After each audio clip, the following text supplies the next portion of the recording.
Mengapa dengan segala kekayaannya Papua masih bergejolak hingga hari ini? Dalam video ini, kami hadir untuk membawakan cerita mengenai sebuah tanah yang berdiri di antara dua dunia, antara harapan dan kekecewaan, antara persatuan dan perpecahan, antara kepercayaan dan pengkhianatan. Papua, sebuah provinsi yang menyimpan 40% cadangan emas dunia, hutan tropis terluas kedua di bumi, dan kekayaan budaya yang tak ternilai harganya. Namun, di balik kekayaan alam tersebut, Papua menjadi provinsi dengan angka kemiskinan tertinggi di Indonesia hingga mencapai 26% pada tahun 2023, jauh di atas rata-rata nasional. Pertanyaannya, kenapa tanah yang begitu kaya terkadang dan masyarakat yang miskin?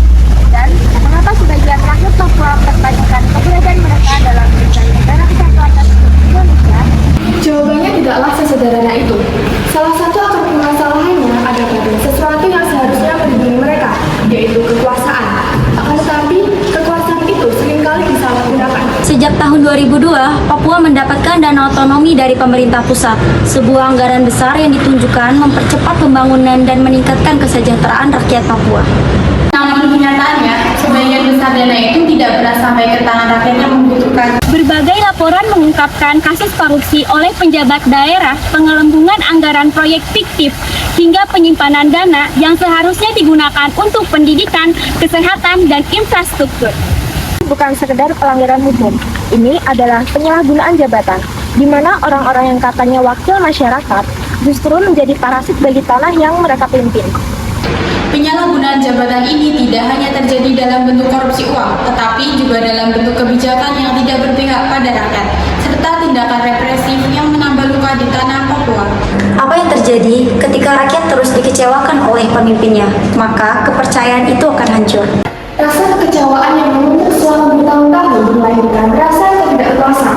Sebagian masyarakat Papua mempertanyakan apakah Indonesia benar-benar hadir untuk kami, atau Indonesia hanya hadir untuk mengambil seluruh kekayaan kami.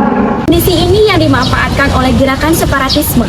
Kelompok bersenjata seperti Organisasi Papua Merdeka tumbuh bukan dari ruang hampa.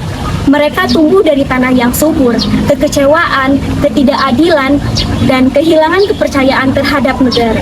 Inilah ancaman nyata bagi integrasi nasional kita ketika warga negara tidak lagi merasa menjadi bagian dari bangsanya. Jika mereka merasa lebih asing di tanahnya sendiri daripada di negara lain, maka persatuan Indonesia sedang dalam bahaya. Hal tersebut juga berdampak pada ketahanan nasional kita, bukan serangan dari luar, melainkan karena luka dari dalam. Lalu, apa yang harus kita lakukan, khususnya kita sebagai mahasiswa? Pertama, menjadi agen edukasi, kita bisa menyebarkan narasi yang baik tentang Papua, bukan narasi konflik dan kekerasan, melainkan narasi keberagaman, kekayaan budaya, dan perjuangan bersama. Kedua, menolak korupsi dari diri sendiri. Kita harus berkomitmen untuk tidak menyalahgunakan kewarganegaraan yang kita punya. Integritas dimulai dari diri sendiri dan hal-hal kecil. Ketiga, bersuara untuk keadilan. Mahasiswa memiliki kebebasan dan tanggung jawab moral untuk menyuarakan ketidakadilan melalui diskusi publik, riset, advokasi, kebijakan, dan gerakan sosial. Keempat, bangun solidaritas lintas daerah. Papua bukan hanya urusan orang-orang Papua saja, tetapi urusan seluruh rakyat Indonesia. Rangkul dan hargai saudara kita dari timur karena Persatuan bukan hanya ada di peta, tetapi juga di hati.